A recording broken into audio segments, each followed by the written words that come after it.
Dosen nyentrik. Bismillahirrahmanirrahim. Assalamualaikum warahmatullahi wabarakatuh. Assalamualaikum warahmatullahi wabarakatuh. Untuk yang presentasi sudah hadir ya. Ya, ini akunnya ada Mbak Mita sama Fernanda ya. Sudah bergabung ya. Sudah, Pak. Ya, ya. Bisa dicoba share screen dulu, Mbak Mita. Oke, sebentar.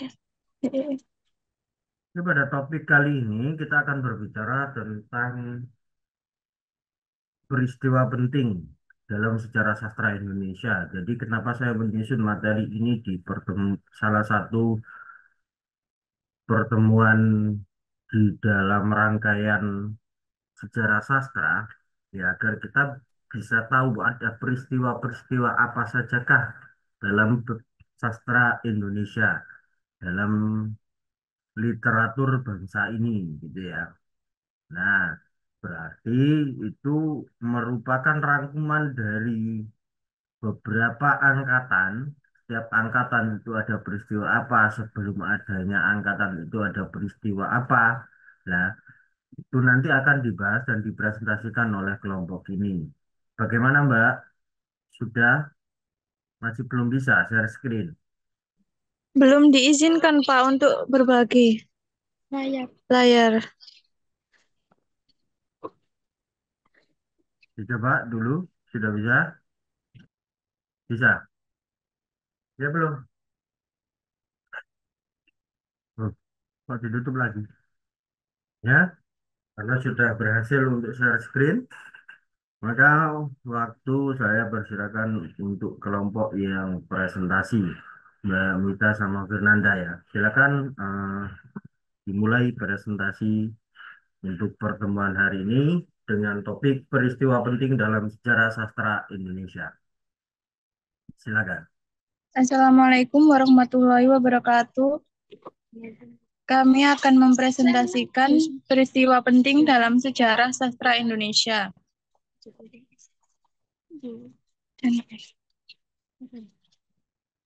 Peristiwa penting pada sastra Angkatan Balai Pustaka. Terlepas dari sejarah berdirinya Balai Pustaka, pemerintah Belanda membuka banyak sekolah untuk orang Melayu pada akhir 1800-an dengan dua tujuan. Yang pertama, mendidik karyawan rendah yang diperlukan oleh masyarakat. Yang kedua, memastikan bahwa pemerintah memegang kendali atas politik pendidikan. Namun faktanya adalah bahwa pendidikan semakin berkembang, sehingga banyak orang di negara kita mahir membaca dan menulis. Pemerintah khawatir tentang kegemaran orang untuk membaca. Dengan keputusan nomor 12 tanggal 14 September 1908, pemerintah membentuk komisi yang disebut Komisi for the Inlandse School and Volkslectuur, komisi untuk bacaan rakyat di sekolah-sekolah Bumi Putra, dipimpin oleh G.A. Hazeu. Peristiwa penting pada sastra Angkatan Pujangga Baru.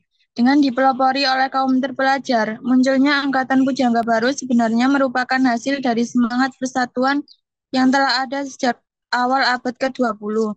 Pada tanggal 28 Oktober 1928, mereka berkomitmen untuk mengadopsi sumpah saktinya, yaitu A. Kami putra dan putri Indonesia bertumpah darah satu tanah Indonesia. B. Kami putra-putri Indonesia berbangsa satu bangsa Indonesia. C. Kami putra dan putri Indonesia menjunjung bahasa persatuan bahasa Indonesia.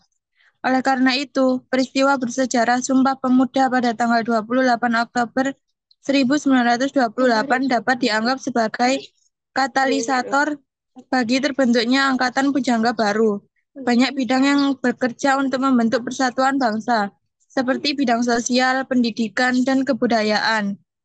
Anggaran dasar Perkumpulan Pemuda pada tahun 1920 meminta perhatian tentang upaya untuk membentuk kesadaran nasional melalui bidang kebudayaan tentang sejarah, persatuan bahasa, kebudayaan, seni, dan kebangsaan Indonesia lainnya. Peristiwa penting pada sastra angkatan 45.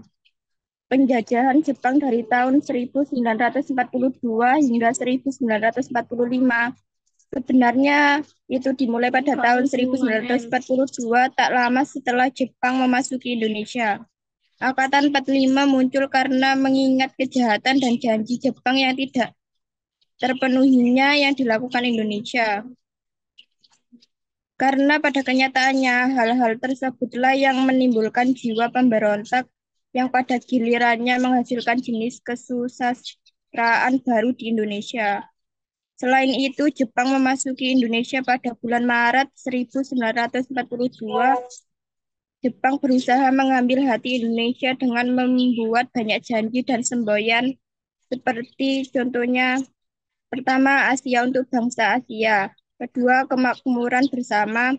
Ketiga, Hako Ichiu atau seluruh dunia satu rumah tangga. Yang keempat, Jepang saudara tua bangsa Indonesia. Namun janji-janji itu hanya janji karena apa yang didapat Indonesia hanyalah kekeliruan dan kejahatan. Pada tahun 1945 terjadi banyak hal yang bertentangan dengan kebaikan, seperti korupsi, bunuh-membunuh, agitasi, cakar-cakaran, culik-menculik, gorong-menggorong, dan fasis-fasisan. Khairil Anwar, Asrul Sani, Baharudin, dan Heng menggantung mendirikan gelanggang di Jakarta pada tanggal 29 November 1946. Anggaran dasar mengatakan generasi gelanggang terlahir dari pergolakan roh dan pikiran kita yang sedang menciptakan manusia Indonesia yang hidup. Generasi yang harus mempertanggungjawabkan dengan sesungguhnya penjadian dari bangsa kita. Kita hendak melepaskan diri dari susunan lama yang telah mengakibatkan masyarakat lapuk dan kita berani menantang pandangan, sifat, dan anasir lama untuk menyalakan bara kekuatan baru. Peristiwa penting pada sastra periode 1950-an. Sastra Indonesia mengalami krisis. Setelah Khairil Anwar meninggal, lingkungan kebudayaan gelanggang seniman merdeka mulai mati. Dua artis, Asrul Sani dan Rifai Apin, secara pasif berkarya. Meski mereka diharapkan dapat mengikuti jejak Khairil Anwar, situasi negara memburuk pada saat yang sama. Banyak pemimpin mulai kehilangan keinginan mereka untuk mengisi kemerdekaan. Pemimpin mulai dikotori oleh keberanian untuk korupsi dan manipulasi. Kepentingan kelompok juga mulai terlihat. Di Jakarta, pada bulan April 1952, diadakan sebuah simposium yang membahas kesulitan-kesulitan zaman pelestarian sekarang. Gelanggang, Lekra, Liga Komponis, Pen Klub Indonesia, dan Pujangga Baru berkolaborasi untuk menyelenggarakan simposium ini. Pada tahun 1953, sebuah konferensi tentang kesusastraan Indonesia diadakan di Amsterdam. Simposium itu mengundang Asrul Sani, Sultan Takdir, Ali Jabana, dan Profesor Dr. Wertheim. Ini adalah tempat pertama diskusi tentang kemacetan dan krisis sastra Indonesia akibat kegagalan Revolusi Indonesia. Ketika majalah Konfrontasi terbit pada pertengahan tahun 1954, masalah krisis semakin dibicarakan. Mengapa konfrontasi adalah esai yang ditulis oleh Sujat Moko dan dimuat di majalah tersebut? Peristiwa penting pada sastra periode 1960 sampai 1970-an. Pada tahun 1960 sampai 1970 terjadi manifesto kebudayaan. Manifestasi ini disebabkan oleh kegagalan perekonomian Indonesia untuk menyesuaikan diri secara kreatif dengan kemajuan dan faktor-faktor objektif yang ada. Selain itu, sikap liberalisme terus bertahan dan kecenderungan untuk menolak institusi sebagai alat perjuangan kemanusiaan. Tahun ini dikenal dengan istilah Angkatan 66, yang pertama kali disebutkan oleh Tapi Jansen dalam majalah Horizon Agustus 1966 dengan judul Angkatan 66. Baginya satu generasi. Konsep Angkatan 66 adalah manifesto kebudayaan yang berbicara tentang penegakan Pancasila dan Undang-Undang UUD 1945 sebagai dasar negara. Sastra tahun 1970-an ini dapat dianggap sebagai protes terhadap ketidakteraturan yang dialami masyarakat pada awal industrialisasi, yang bereksperimen dengan berbagai bentuk dengan bahasa. Tapi Jasin menjalani konferensi pada tahun 1970. Majalah yang dia pimpin memuat cerita pendek yang menghina agama Islam. Edisi majalah dengan cerita pendek Langit Makin Mendung dilarang dijual dan didistribusikan oleh Kejaksaan Tinggi Sumatera Utara di Medan. Ada banyak reaksi karena isi cerita itu menghina Nabi Muhammad dan agama Islam. Pencipta cerpen Ki Panji Kusimin menyatakan bahwa cerita pendek itu dicabut pada Oktober 1968. Sementara itu, Habib Jasin diadili di Pengadilan Negeri di Jakarta pada tahun 1969-1970. Ia memutuskan untuk menjatuhkan hukuman percobaan. Peristiwa penting pada sastra periode 1980-an. Angkatan 80-an muncul selama pemerintahan Orde Baru Soeharto. Soeharto masih bertugas di militer dan sebagai Presiden Republik Indonesia, menjadikan pemerintahannya sangat kokoh dengan perlindungan militer selama era Orde Baru. Hak bersuara sangat terbatas dan Presiden bertanggung jawab atas semua keputusan. Soeharto akan mengambil tindakan apapun yang dianggap provokatif, mengancam, melecehkan, merugikan, atau merugikan.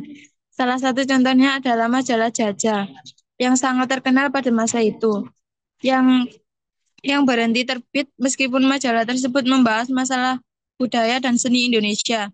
Tema yang difokuskan pada tahun 80-an ini adalah roman percintaan dan kisah kehidupan yang tidak provokatif, mengancam, melecehkan, menyakiti, atau merugikan. Karena ekonomi Indonesia sangat makmur sebelum krisis moneter pertengahan tahun 1997. Tema roman percintaan dan kisah kehidupan ini adalah kemajuan ekonomi dan kehidupan yang indah bagi masyarakat. Peristiwa penting pada sastra Angkatan 2000. Pada tahun 2000, Angkatan 2000 diumumkan oleh Kori Layun Rampan meninggalnya Habib Jasin terjadi di Jakarta. Buku yang ditulis oleh Wiji Tukul berjudul Aku Ingin Jadi Peluru telah diterbitkan. Pada tahun 2001, mulai tahun 2001, sastrawan dengan karya sastra terbaik dianugerahi penghargaan Katulistiwa Literary Award. Pada tahun 2002, 4 buku puisi, cerpen, novel, dan drama diterbitkan oleh majalah Horizon. Dalam buku ini, Hamzah Fansuri yang hidup pada abad ke-17 dianggap sebagai sastrawan Indonesia pertama. Pada tahun 2003, penghargaan Ahmad Bakri diberikan kepada Sapardi Djoko Damono dan Ignas Kleden atas kontribusi mereka di bidang kesusastraan dan pemikiran. Gunawan Muhammad, Nurholis Madjid, Budi Dharma, dan Sartono Kartodirjo menerima penghargaan yang sama pada tahun-tahun berikutnya. Juga menerima penghargaan Ben Magnus Soeseno menolak karena perjanjian dengan perusahaan Bakri dengan bencana lumpur Lapindo di Sidoarjo, Jawa Timur. Pada tahun 2004, Indonesia melakukan pemilihan presiden secara langsung untuk pertama kalinya, mengalahkan Megawati. Susilo Bambang Yudhoyono terpilih sebagai presiden. Dalam dunia sastra, para sastrawan yang lebih muda menandai dimulainya generasi sastrawan siber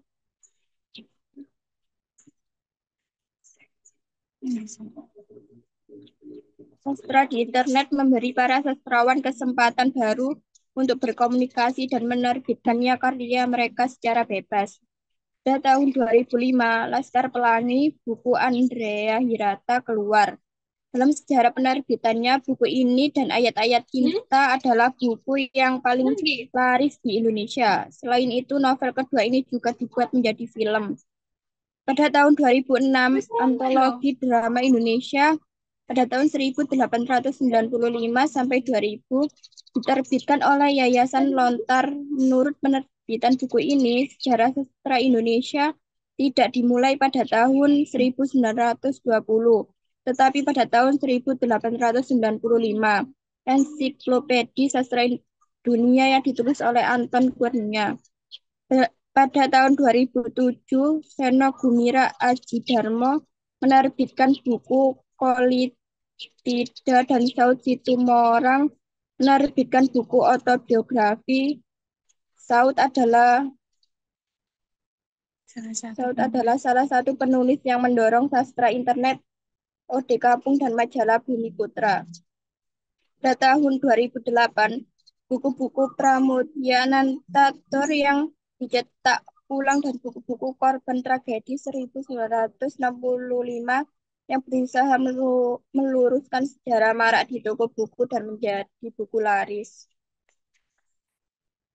Baik, itu tadi yang dapat kami sampaikan. Apabila ada pertanyaan, kami persilakan.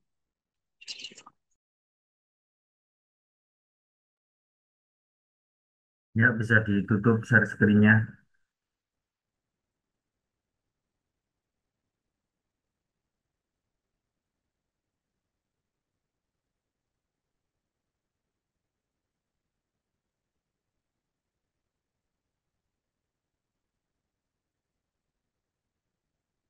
Oke, hari ini nampaknya dirasa materinya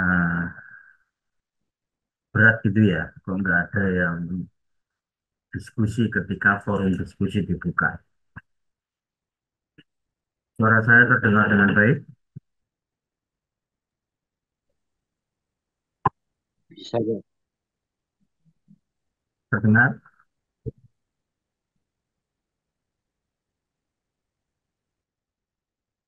Suara saya terdengar? Bisa. Dengar, Pak. Oke,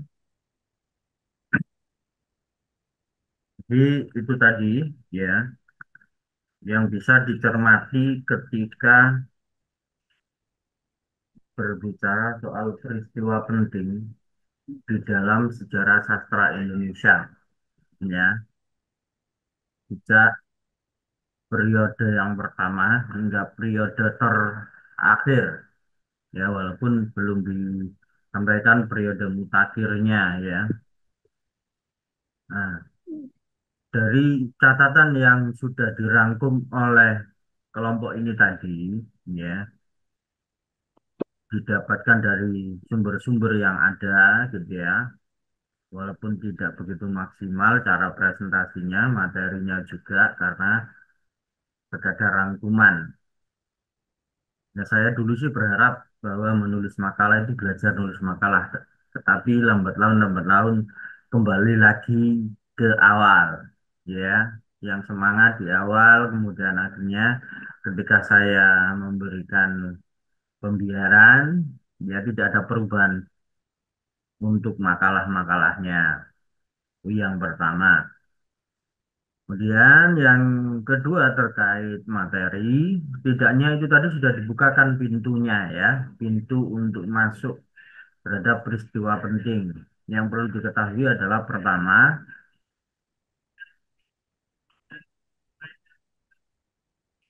ketika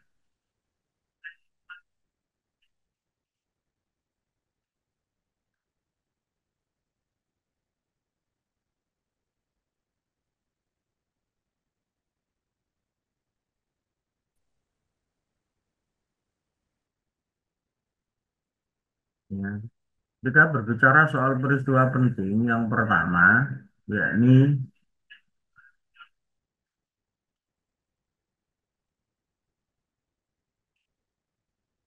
bahwa di dalam peristiwa sastra ya, selain peristiwa sastra juga ada peristiwa penting bangsa Indonesia. Ya, ketika tadi memperhatikan ini, maka ketemulah ya peristiwa lain.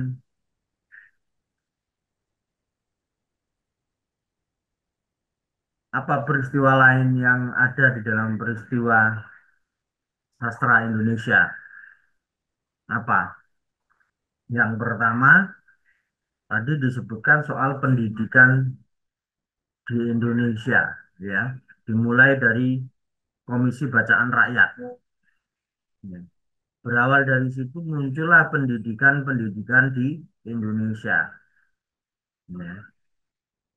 Berarti ketika ditarik benang merah, yang pertama pendidikan di Indonesia itu, tadi yang kurang dibahas di sini adalah pendidikan yang asli di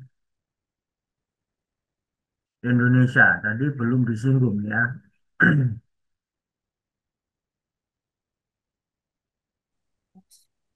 Apa pendidikan asli Indonesia ya? Ini pendidikan pesantren. Ya, itu tadi tidak dibahas.